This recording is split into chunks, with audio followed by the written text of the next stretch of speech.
Bilang 16 lagi tidak.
Dari Intan mainnya.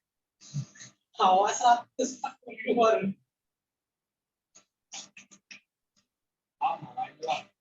Hah?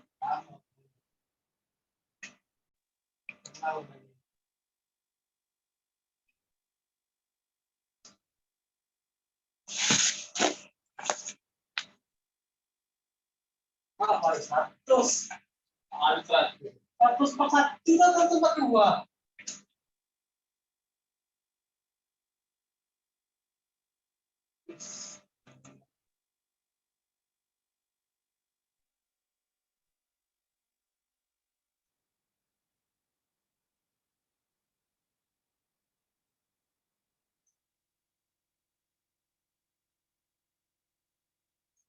Terus iya.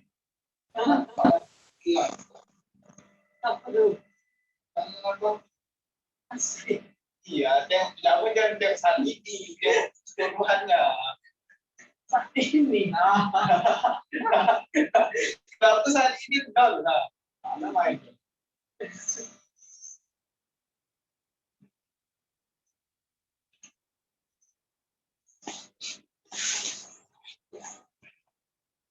Sehat.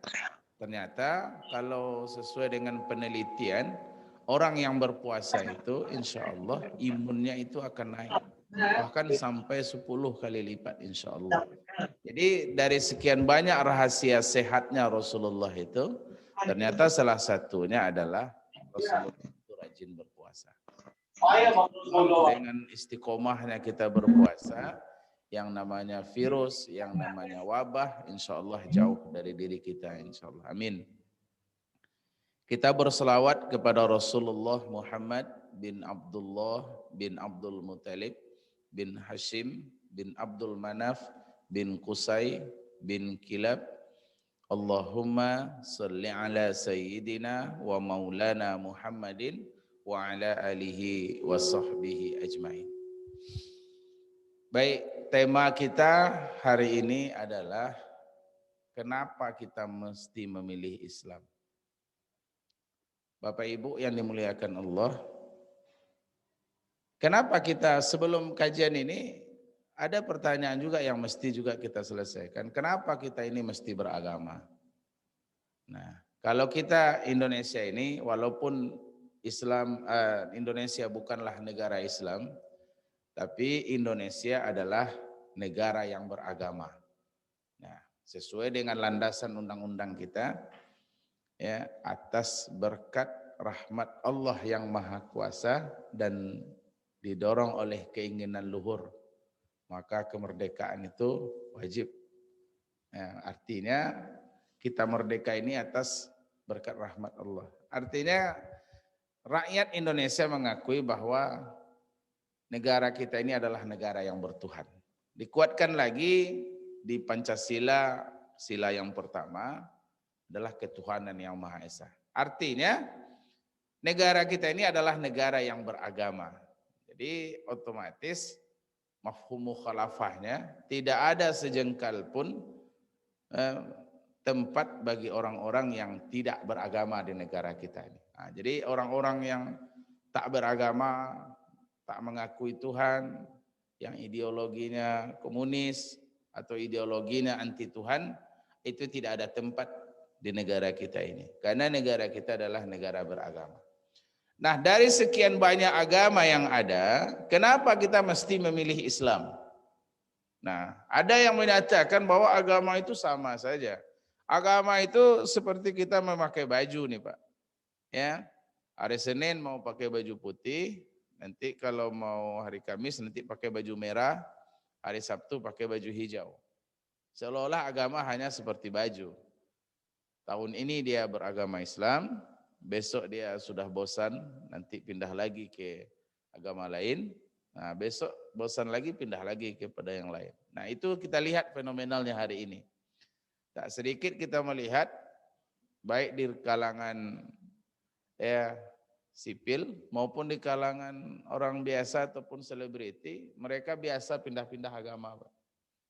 Ya, dari Islam, ya karena pindah ke yang lain lagi. Atau dari agama lain pindah ke Islam.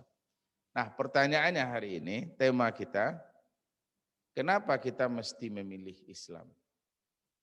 Dari sekian banyak alasan kenapa kita mesti memilih agama Islam, saya akan kedepankan 3 jawabannya saja. 3 alasan kenapa kita harus memilih Islam. 3 ini adalah alasan yang tidak akan terbantahkan. Kenapa kita mesti memilih Islam? Kan masih banyak agama yang lain yang juga menyuruh kepada kebaikan. Masih banyak agama-agama yang lain yang juga meyakini bahwa ada kehidupan setelah kehidupan dunia. Dan mereka bahkan juga punya syariat-syariat, walaupun syariatnya berbeda dengan kita. Nah, tapi kenapa kita mesti memilih agama Islam ini? Kalau seandainya saya tanya ini kepada bapak-bapak, kira-kira kenapa Bapak mesti memilih Islam? Nah, kan kemarin ada seorang ustadz ya ceramah ya di TV swasta.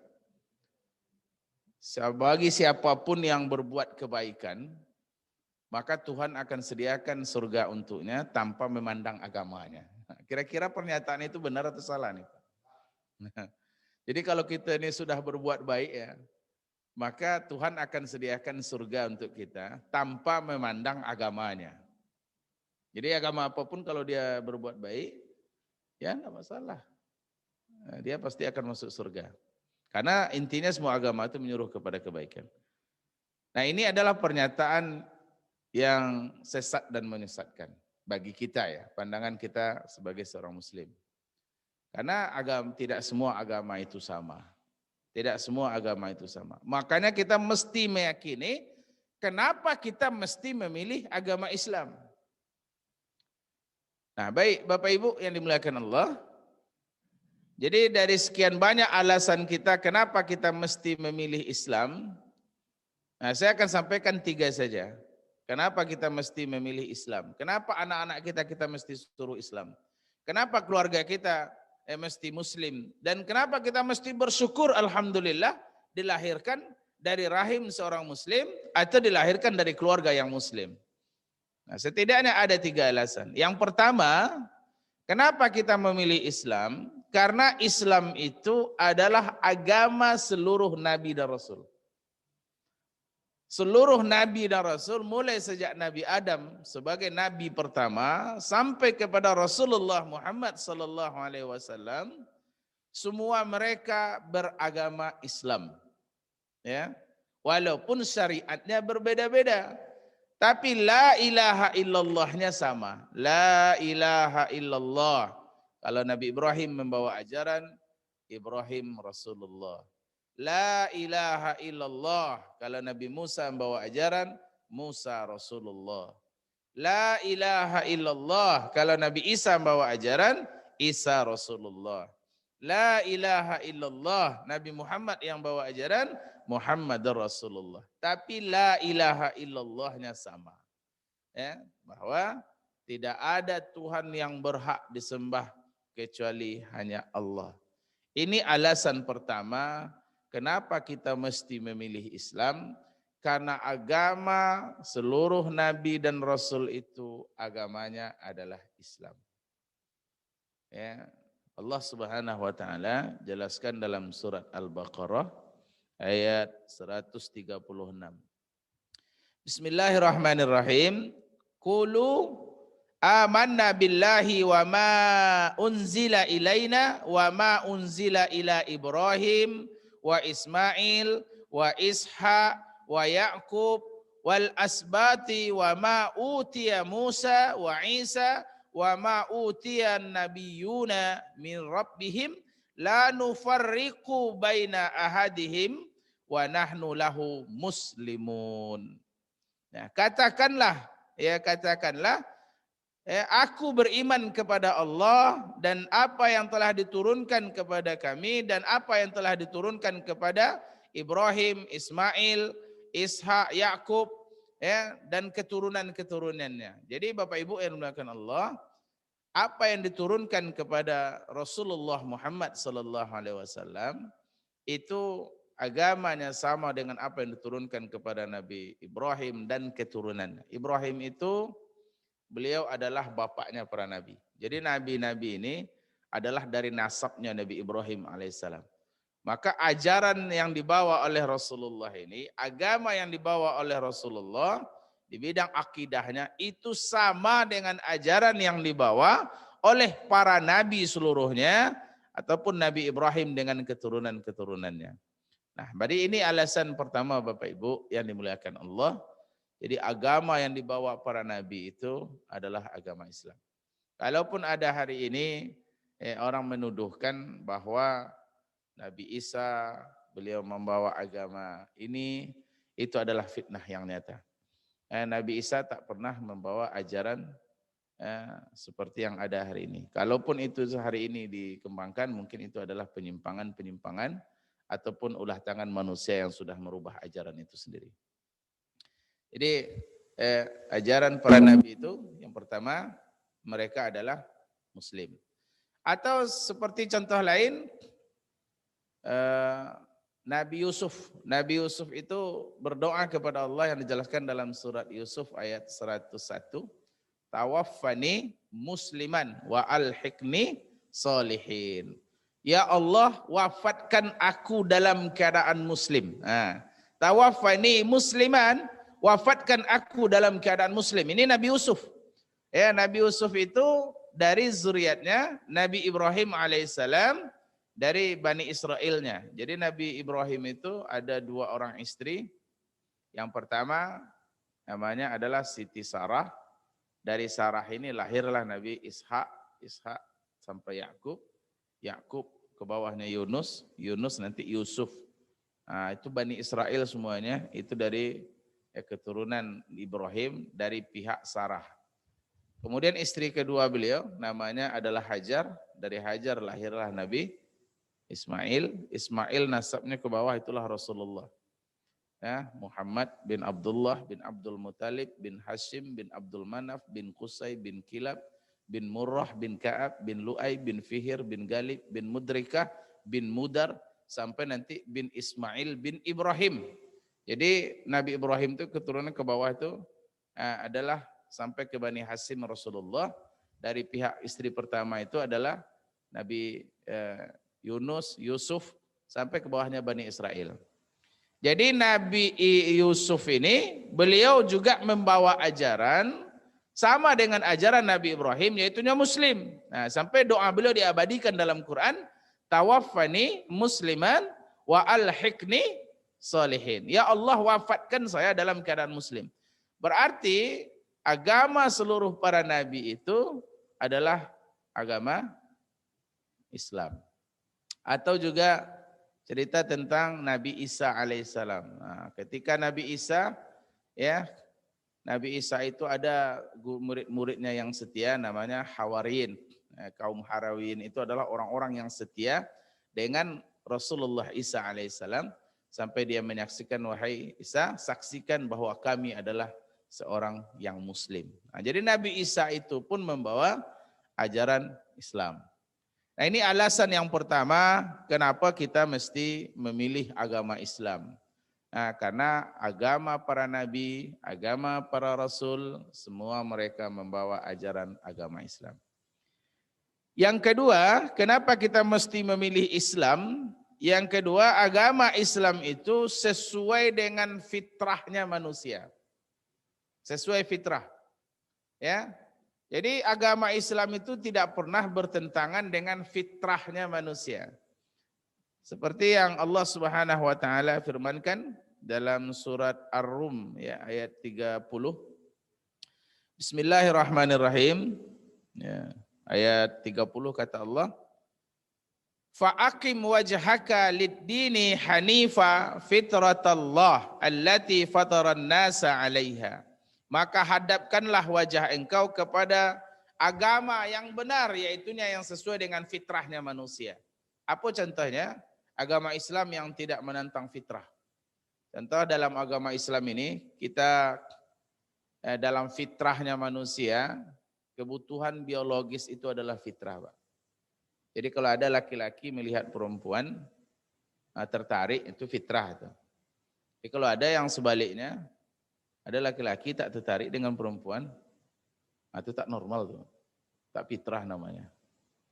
Ya, fitrah, ya itu normal. Manusia laki-laki tertarik kepada perempuan, perempuan tertarik kepada laki-laki, itu adalah fitrah. Dan itu dibenarkan dalam agama kita. Makanya agama kita membawa ajaran namanya ajaran menikah untuk menyalurkan fitrah manusia. Apabila ada satu agama yang menantang fitrah manusia, maka agama itu wajib untuk ditolak.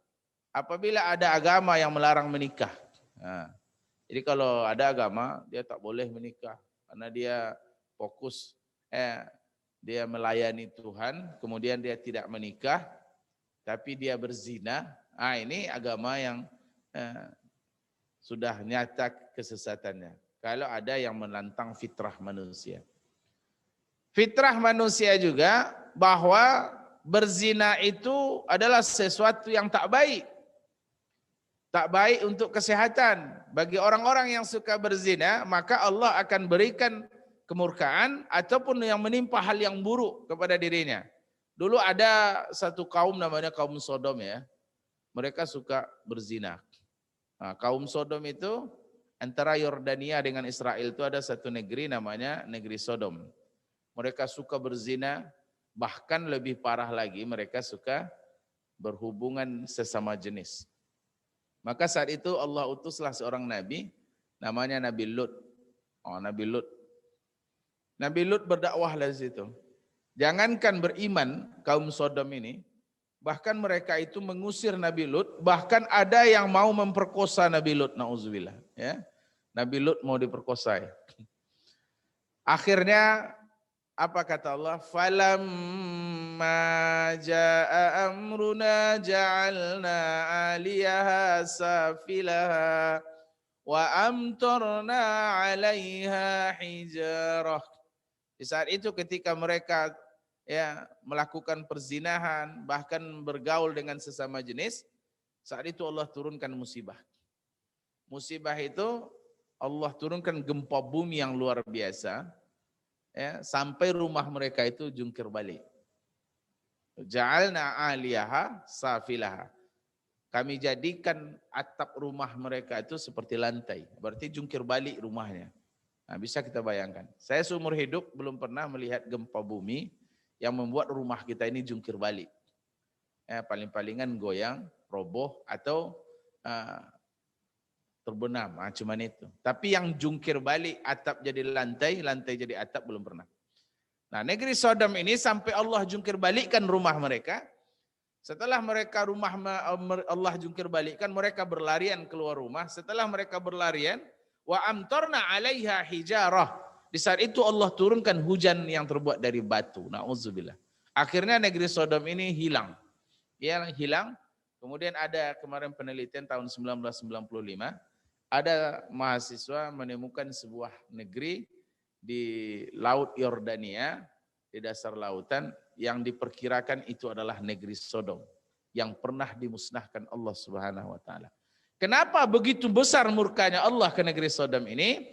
Karena mereka menantang fitrahnya Allah Subhanahu wa taala. Jadi agama dan ajaran yang menantang fitrahnya Allah, maka itu akan mendatangkan musibah dan murkanya Allah Subhanahu wa taala. Nah, jadi Islam tidak pernah menantang fitrahnya manusia. Agama Islam sesuai dengan fitrah manusia. Kalau manusia fitrahnya harus menyalurkan kebutuhan biologis, agama kita membolehkan menikah. Fitrahnya manusia ingin jadi orang kaya, maka Islam membolehkan kita untuk bekerja, bahkan mengharuskan, mewajibkan bekerja. Ya, bapak-bapak, ibu-ibu bekerja ini, jangan anggap ini hanya sebatas kebutuhan dunia saja. Tidak, dalam Islam itu bekerja itu adalah ibadah.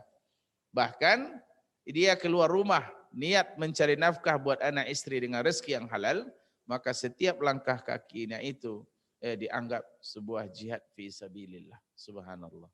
Nah, jadi agama kita, ini fitrah kita ini Pak. Jadi kalau ada agama yang melarang kita bekerja, ya harus di rumah berpangku tangan, berarti agama itu tidak sesuai dengan fitrahnya manusia. Ini alasan kedua. Jadi alasan pertama, kenapa kita memilih Islam? Karena agama semua nabi dan rasul itu adalah Islam. Yang kedua, agama Islam sangat sesuai dengan fitrahnya manusia. Nah, apa contohnya sesuai fitrah lagi? Ini contohnya puasa ini Pak. Ya, berpuasa ini apakah ini melanggar hak azazi manusia? Ya, melarang makan mulai dari terbit fajar sampai terbenam matahari, ada orang yang tak senang. Saya tak senang nih. Ini harus dilaporkan ke Komisi HAM, hak azazi manusia. Ini agama melanggar hak azazi manusia. Melarang orang untuk makan dan minum, padahal itu adalah halal, padahal itu adalah haknya. Apakah ini melanggar hak azazi manusia atau fitrah manusia? Ternyata banyak rahasia dan fadilah yang terkandung di balik ibadah puasa ini. Di samping bagus untuk kesehatan, ternyata puasa ini juga meningkatkan imun, ternyata berpuasa juga meningkatkan stamina, bahkan kekuatan orang yang berpuasa itu lebih kuat 3 kali lipat dari orang yang tak berpuasa. Nah, jadi apa contohnya? Ya, ketika tahun kedua Hijriah, perang pertama sekali terjadi adalah perang Badar. Ya, Bapak Ibu mungkin sudah tahu perang Badar itu terjadi pada bulan Ramadan. Nah, di saat itu kaum muslimin, ya Rasulullah bersama sahabat yang sedang berpuasa ini hanya berjumlah lebih kurang 300 orang saja. 300 orang saja, tetapi orang musyrik, orang kafir itu berjumlah lebih 1.300 orang. Berperang di bulan Ramadan di saat Rasulullah dan sahabat sedang berpuasa. Alhamdulillah, perang Badar itu dimenangkan oleh kaum muslimin. Kenapa? Karena kekuatan mereka itu ya sebanding 3 kali lipat dibandingkan dengan orang yang tak berpuasa. Jadi ini abang-abang ini ngeri-ngeri nih kalau dikeluarkan kekuatannya ya. Harus walaupun dalam zahirnya agak lemah, loyo gitu ya. Tapi kekuatannya, staminanya insya Allah orang yang berpuasa itu ya lebih kuat dibandingkan orang yang tak berpuasa. Nah, jadi kemudian berpuasa ini membuat tubuh kita ini juga istirahat. Nah, istirahat. Kalau kita ini, lambung kita ini ya, itu kalau butuh istirahat 8 jam. Setelah dia bekerja, menghancurkan makanan, mengolah makanan kita, kemudian dia istirahat, insya Allah itu ya akan membuat dia lebih tahan. Jadi kalau kita punya mobil, ya spare part-nya itu supaya awet, jadi harus kita tahu aturan pakainya. Ganti olinya, dijaga perawatannya. Nah, salah satu menjaga tubuh kita ini adalah dengan berpuasa. Nah, tapi rahasia sehat Rasulullah itu berpuasa, tapi juga dijaga pola makannya. Nabi itu berpuasa, nanti beliau berbuka dengan 3 buah biji kurma aja Pak. 3 buah kurma. Jadi kalau kita baca rahasia ataupun apa yang terkandung di balik kurma ini, saya baca kerang Ustaz Saidul Akbar ya, yang hobi nonton Saidul Akbar. Ternyata 3 buah kurma itu sama dengan 1/4 nasi, 1/4 piring nasi. Jadi kalau kita makan 12 biji kurma, itu sudah sama kita makan sepiring nasi. Jadi kalau kita yang untuk menjaga pola hidup sehat, nanti setelah kita buka puasa, berbukalah dengan 3 buah kurma, kemudian kita sudah bisa sholat maghrib, sholat isya. Nah nanti sehabis sholat tarawih, nanti barulah kita makan, mau kurma ditambah 9 lagi, atau kurma nanti 10 lagi, atau makan nasi. Nah ini pola hidupnya yang sehat. Nah, beda dengan kita Pak ya, kalau kita kurmanya 30, nasinya sepiring. Jadi kalau kurma 30, nasi sepiring, kurma 30 itu sudah sama dengan 3 piring nasi, ditambah lagi nasi sepiring, berarti sudah 4 piring kita makan Pak. Itu menjelang tarawih. Habis tarawih, karena dendam ini belum berkesudahan, nanti dicari lagi, ulang lagi Pak ya. Nah, sepiring nasi dengan 20 biji kurma. Nah, itu sama dengan 20 biji kurma dengan sepiring nasi, sudah tambah 3 piring lagi. Nah, nanti tidur. Nah, habis nanti sahur, kita makan lagi, nanti tidur lagi. Nah, seperti ini bukanlah pola hidup yang sehat. Nah, jadi ya tidak menentang fitrah. Baik ibadah puasa maupun zakat ataupun ibadah salat tidak menantang fitrah. Bahkan di balik ibadah salat itu ya adalah gerakan-gerakan rahasia Allah Subhanahu wa taala. Setelah diteliti para ilmuwan, ternyata di balik gerakan-gerakan salat itu betul-betul gerakan yang akan melancarkan aliran darah kita, karena gerakan-gerakan itu adalah gerakan yang akan memancing sel-sel kita ataupun aliran darah kita supaya lancar. Subhanallah. Jadi agama ajaran yang dibawa oleh Rasulullah lewat ajaran Islam ini tidak ada satupun ajaran yang menantang fitrah atau hak azazi manusia. Jadi tidaklah benar apabila ada hari ini tuduhan Islam itu adalah pembawa ajaran yang radikal, atau Islam itu adalah agama yang keras, Islam adalah agama intoleran. Itu adalah tuduhan yang salah. Kenapa? Karena Islam itu adalah rahmatan lil alamin. Salah satu ajaran Islam yang kita contohkan masalah kisos ya. Ya ayyuhalladzina amanu kutiba alaikumul kisos. Hai orang-orang beriman, diwajibkan atas kamu untuk melakukan hukum kisos. Apakah kisos itu melanggar fitrah manusia? Tidak. Bagi orang yang membunuh, al-hurru bil hurri wal abdu bil abdi wal unsa bil unsa. Budak dengan budak, orang merdeka dengan orang merdeka, laki-laki dengan laki-laki. Artinya, apabila dibunuh laki-laki, maka dia juga harus dibunuh. Apabila dia menganiaya, maka dia juga harus dianiaya. Ini artinya adalah kisos. Apakah ini melanggar HAM? Tidak. Ini sesuai dengan fitrah manusia. Kisos itu Allah turunkan untuk menjaga kehidupan manusia. Coba seandainya berlaku hukum kisos, siapa yang membunuh dia harus dibunuh. Tak ada orang yang berani membunuh sekarang.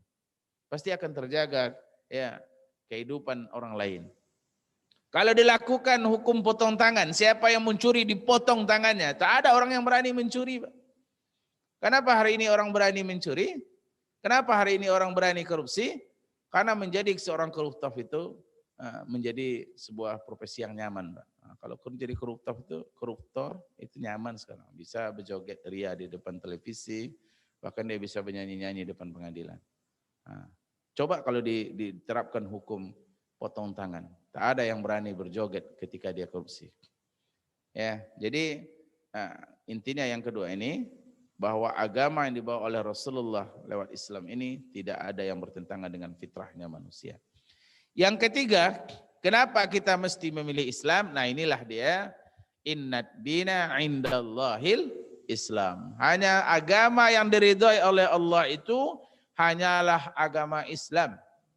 Maka apabila ada seorang muslim menyatakan bahwa Islamlah agama yang paling benar, itu bukanlah sebuah pernyataan yang radikal. Tidak. Itu adalah sebuah pernyataan yang benar. Seorang muslim mesti yakin bahwa agama yang diridhoi dan yang diterima Allah itu hanyalah Islam. Kalau ada yang masih ragu-ragu, berarti dipertanyakan akidahnya. Ya, tidak ada paksaan dalam beragama. La ikraha fiddin. Tidak ada paksaan dalam beragama. Kita mau milih agama apa saja silahkan. Fa'alhamaha fujuraha wa taqwaha. Allah bentangkan dua jalan dalam kehidupan kita. Jalan fujur, jalan takwa. Ini jalan fujur. Saya nggak mau jadi seorang muslim karena muslim itu repot. Salatnya mesti 5 kali sehari. Ketika kita jadi orang kaya mesti keluarkan zakat. Ketika kita kaya dan kita juga mampu untuk naik haji, kita mesti naik haji. Setelah datang Ramadan kita mesti berpuasa. Nah, akhirnya saya bosan jadi muslim. Mau keluar dari itu silahkan. Fa'alhamaha fujur wa taqwaha. Allah bentangkan dua jalan ini. Tidak ada yang boleh memaksa seseorang memeluk agama tertentu. Tapi ingat, qad aflaha man zakkaha wa qad khaba man dassaha. Beruntunglah orang-orang yang memilih jalan takwa, yang mensucikan dirinya ya lewat agama Islam ini, dan rugilah orang-orang yang membiarkan dirinya itu kotor. Nah, jadi tidak ada yang boleh memaksa seseorang untuk memeluk agama Islam, itu benar. Tapi setelah dia memeluk Islam, dia mesti dipaksa untuk menjalankan syariat dan aturan Allah Subhanahu wa ta'ala. Nah, setidaknya inilah 3 alasan kenapa mesti kita memilih Islam. Kenapa kita mesti istiqomah dalam ajaran yang dibawa Rasulullah ini. Yang pertama, karena Islam adalah ajaran dan agama para nabi dan rasul. Yang kedua, ajaran Islam sesuai dengan fitrah dan kodratnya manusia. Yang ketiga, hanya Islamlah agama satu-satunya yang diterima dan diridhai Allah Subhanahu wa ta'ala. Kenapa? Karena Islam adalah agama penyempurna. Ketika ayat terakhir diturunkan oleh Allah, Al-yauma akmaltu lakum dinukum wa atmamtu alaikum ni'mati wa raditu lakumul Islam madina. Pada hari ini hai Muhammad, ya, aku cukupkan nikmat bagimu, aku ridho Islam sebagai agamamu. Artinya Rasulullah diturunkan, diutus, dan Al-Quran diturunkan, Islam dibawa oleh Rasulullah, menyempurnakan ajaran-ajaran ya sebelumnya, ajaran yang dibawa oleh nabi-nabi sebelum Rasulullah Sallallahu Alaihi Wasallam. Demikian mungkin kajian kita untuk perdana ini. Mudah-mudahan kita ini istiqomah dalam Islam, dalam Muslim, dan mudah-mudahan ya kita mati dalam keadaan Islam. Ya ayyuhalladzina amanu taqullaha haqqa tuqatih wa la tamutunna illa wa antum muslimun. Ya, tidaklah kita mati kecuali mati dalam keadaan Islam. Bagaimana mati dalam keadaan Islam ini? Mati dalam kalimah la ilaha illallah. Man kana akhirul kalamihi la ilaha illallah dakhalal jannah. Siapa yang akhir hayatnya mampu mengucapkan la ilaha illallah, maka dia akan masuk surga. Nah, insyaallah hiduplah di dalam kalimah la ilaha illallah, bekerjalah dalam kalimah la ilaha illallah, berpuasalah dalam kalimah la ilaha illallah, dan menitilah di atas garis la ilaha illallah. Ketika landasan hidup kita ini la ilaha illallah, insyaallah ya, maka kita akan selamat dunia dan akhirat. Nah, bagaimana kita memaknai kalimat la ilaha illallah ini? Mungkin ini adalah tema kajian kita kedua nanti, yaitunya pembahasan tentang akidah. InsyaAllah nanti akan kita lanjutkan bagaimana kita memaknai la ilaha illallah dalam kehidupan kita. InsyaAllah nanti pada pertemuan berikutnya. Demikian, terima kasih. Subhanakallahumma wa bihamdika asyhadu an la ilaha illa anta astaghfiruka wa atubu ilaik. Akhirul kalam. Assalamualaikum warahmatullahi wabarakatuh. Waalaikumsalam warahmatullahi wabarakatuh. Waalaikumsalam warahmatullahi wabarakatuh. Alhamdulillah. Jadi gimana teman-teman? Udah ngerti ya? Udah pada ngerti nggak? Apa tidur ini pada tadi dengerin? Semoga kita semua udah paham bahwasanya inatina indallahi Islam, hanyalah agama Islam yang diridhoi oleh Allah Subhanahu wa taala. Oleh Tuhan kita, oleh Tuhan semesta alam. Tuhan yang tidak dipedulikan oleh orang-orang kafir, Tuhan yang seharusnya disembah oleh seluruh umat yang ada di dunia ini. Dari Nabi Adam hingga nanti hari kiamat kelak. Semoga kita selalu dalam naungan Islam, semoga kita selalu dalam iman ini, dan semoga kita dimatikan dalam keadaan husnul khotimah. Amin, amin ya rabbal alamin. Baik, kita tutup pengajian pada pagi hari ini, pada siang hari ini. Mungkin ada yang mau ditanyakan? Alhamdulillah, kayaknya ada yang mau tanyakan nih. Enggak ada. Oke, mari kita tutup. Tadi udah dibacakan doa kafaratul majelis. Baiklah. Wassalamualaikum warahmatullahi wabarakatuh. Waalaikumsalam warahmatullahi wabarakatuh.